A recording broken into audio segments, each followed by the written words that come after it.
You're listening to Medscape's In Discussion series on heart failure, a podcast where thought leaders and clinical experts share their diverse insights and practical ideas for optimizing patient care. This series is hosted by Dr. Michelle Kittleson, Professor of Medicine at the Schmidt Heart Institute at Cedars-Sinai in Los Angeles. Dr. Kittleson is an expert in heart failure, serving on national writing committees for guidelines covering hypertrophic cardiomyopathy and heart failure. Besides medical education, Dr. Kittleson is passionate about medical narratives. Her essays have appeared in the New England Journal of Medicine, Annals of Internal Medicine, and JAMA Cardiology, and her poems have been featured in JAMA and Annals of Internal Medicine. She is also the author of a new book covering all the things not taught in medical school, called Mastering the Art of Patient Care, published by Springer. Relevant disclosures can be found with the episode show notes on Medscape.com or the Medscape app. The topics and discussions are planned, produced, and reviewed independently of advertisers. This podcast is intended only for U.S. healthcare professionals. Welcome to Medscape In Discussion Heart Failure. I'm your host, Dr. Michelle Kittleson. In this final episode for Season 2 of this podcast, we'll be talking about durable mechanical circulatory support. What factors influence patient selection? What are the essential pearls regarding outcomes? And how will future advances affect this landscape? With me to dig into this important topic is Dr. Jennifer Cowger. She is Associate Professor at Wayne State College of Medicine and Section Head for the Department of Cardiovascular Medicine in the Section of Advanced Heart Failure Therapies at Henry Ford Health in Detroit, Michigan. Welcome, Jen. It's delightful to have you. Thank you so much, Michelle. It is wonderful to be here. So you're involved in patient care, research, teaching. Tell us what part of your work you enjoy the most and why. I think it's a little amalgam of all the above, which is why I'm in a mixed environment of both academics and community care. So I get the opportunity to take care of patients in a community in need, teach house staff at a couple actually different universities, and do research and work around wonderful people like you. Oh my goodness. And I didn't even ask you to say that. That is not in the script. That was a spontaneous compliment. I'm totally delighted. And it's so true, isn't it? Because everything feeds off everything else. You take care of a patient, it makes you think of something, you want to do research about it, and then you're excited and you share it with a trainee, and then their eyes light up, and then you want to take care of another patient. We have many positive feedback loops. What I want to do now is dive into the elephant in the room. We're going to start right off the bat with the most contentious issue facing the field of durable MCS today. Since the change in the heart transplant allocation system in 2018, whereby patients with durable LVADs are now listed status 4, there has been a dramatic increase in the use of temporary mechanical circulatory support and a precipitous drop in the use of durable MCS. Tell me, do you think this is good for patients, bad for patients, or neutral? So I think that's an excellent question. And for our field in advanced heart failure, it is a very, very important question for all of us to be asking both individually and as a program. The answer is a little bit of both. There is this pendulum in medicine, just like in regular life, that can swing in extremes of directions. And at one point in our field, VADs were hot and everybody was getting LVADed. And there were individuals that just frankly were not candidates for an LVAD that were dying while waiting. There were individuals that may have been candidates for both, but preferentially probably could have had better outcomes with direct transplants that were not having the opportunity for transplant. And as a field, that pendulum swung to one direction and we were forgetting people, which is very important when we think about transplant and to be just and to do no harm and to have an appropriate allocation of organs. Unfortunately, the field has swung the other direction where our devices got so good that we sat there and we said, Miss Smith's walking around Walmart as a status 1B. She's not that sick. She doesn't need to be listed this high for transplant. And the success of our field actually kind of hurt us. So with the pendulum going the other direction, we deprioritized LVADs. And now we have a population of patients that we're prioritizing for direct transplant, meaning not bridging them to transplant with an LVAD, that now we have an increased hospital lengths of stay. They are staying in the hospital for weeks to months, back to almost when I was a fellow before we were doing so much durable VAD support, just taking up hospital space. And if you look at the finances of healthcare, it's really expensive to sit in an ICU for 6 weeks, 8 weeks, because it takes up a bed. It prevents surgeries and other patients from coming in. And we got all those complications of sitting there with an impella in place. And then we add to that what is a concern about equipoise with VAD. And if you're listed UNOS 4 and you're stable as a VAD, and yes, you're walking around, in order to get priority, you have to have a medical urgency twice. And it's what I call double jeopardy. Not only did you have to survive that first VAD operation, which most patients are Intermax 1 and 2, some kind of shock, but then you have to survive a major complication, infection, thrombosis, stroke, AI, right heart failure to be reconsidered. So I think we've done some disservice with the pendulum going the other direction. And now we need to find that happy medium for the field. That is such a thoughtful and considered assessment of where the field of durable MCS has been over the last decade or two. I love the idea of it's a learning curve, and sometimes you make the wrong decisions and you're dissuaded from a certain technology, but then you make too many right decisions and it's going so well that there's unintended consequences of then the allocation. And that leads me to where we are currently, because selecting candidates for durable LVADs is a bit like predicting the future. Who will fly with optimal quality of life and survival and dodge the dreaded complications of right heart failure, arrhythmia, stroke, GI bleeds, infections? So how do you best predict the future? What's your go-to algorithm for patient selection?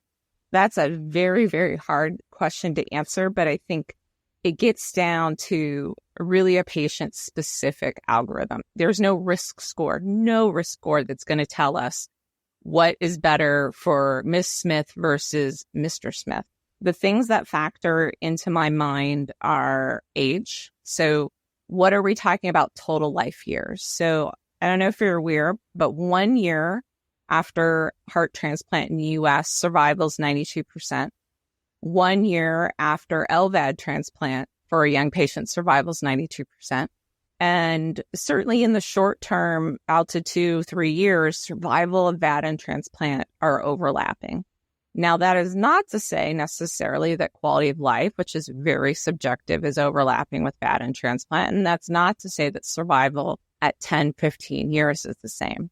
But if you have a young patient who's in her 30s and he or she has children, they are thinking about total life years. And one thing that I will counsel them on is total life years, meaning if you're a low risk VAD, low risk for anticipated complications, can we add your anticipated survival on VAD support to your anticipated survival after transplant for total life years?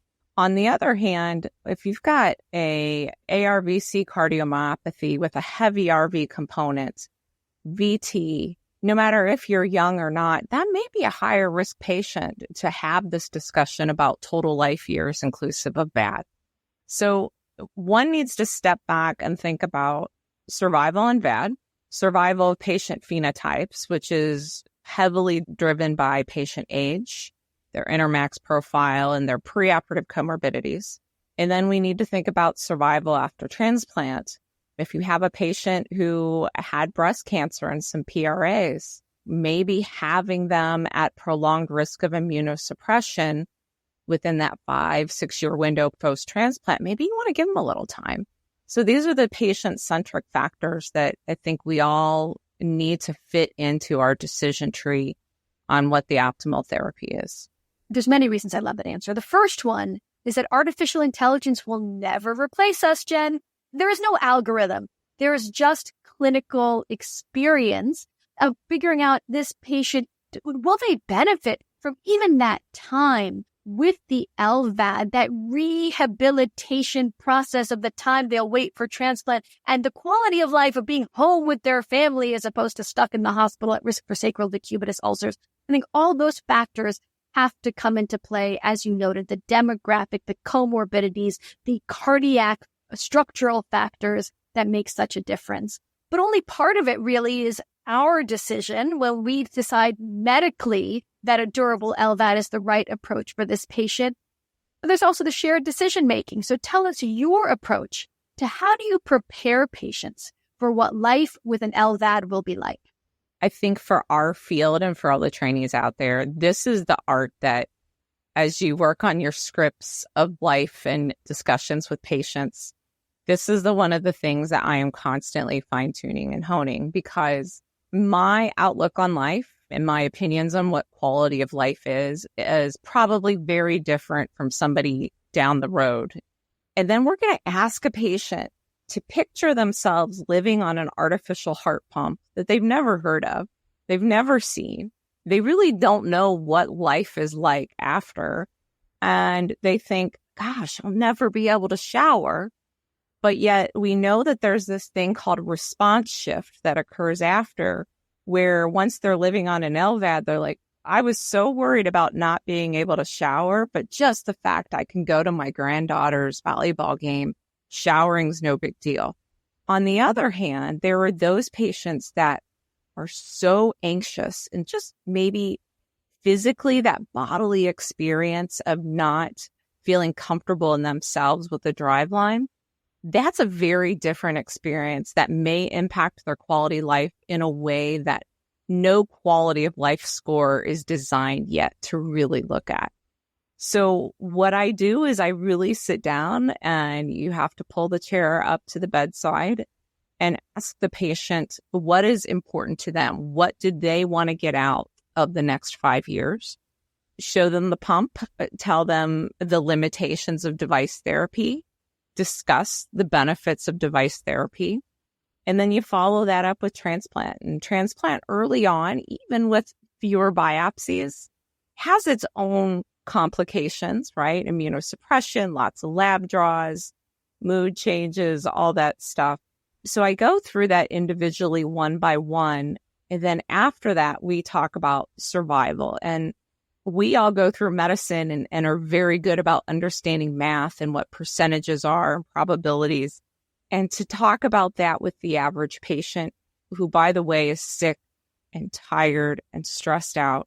So my take is small amounts on a given day, come back the next day, answer questions, give more information. And then really that decision and that shared decision making has to occur over a multiple day span. It can't occur in one setting. It's really humbling and also very gratifying to me to hear that even you, who has been an expert in the field, are still refining your script and still fine-tuning your approach on how to transmit this complicated morass of information to a patient who is overwhelmed and sick and tired and overwhelmed by everything that's happening. It's very gratifying to know that the journey of medicine never ends. We're always trying to get better at what we do for these patients.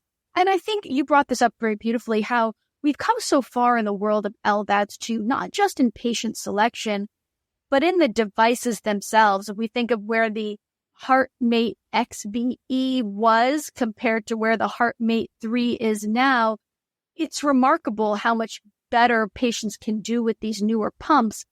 But tell me, what do you think the greatest unmet need is in durable MCS today? Absolutely. I think that, and many have said this before, so this isn't my term, but the device truly has to be unforgettable. And that needs to be the case not only for the patient, meaning if you have a device that's fully implanted, their infection risks are down, and for a certain proportion of the population, that bodily experience of having a driveline and carrying around stuff is going to be improved. People feel whatever their definition of normal is, perhaps more normal. But for our referring providers, that forgettable VAD is also so very important, because you and I know the beauty of VAD and we know the beauty of transplant, and we still battle day in and day out just to get a referral for either of those. And it's not for lack of education. I think it's a lack of equipoise of the referral from the referring doctor and or the patient. So once we make the device more forgettable, less in your face. We'll get more referrals. Certainly, major complication of infection will go down and patients will be able to shower, et cetera. But I think you and I fight every day just to get patients in earlier.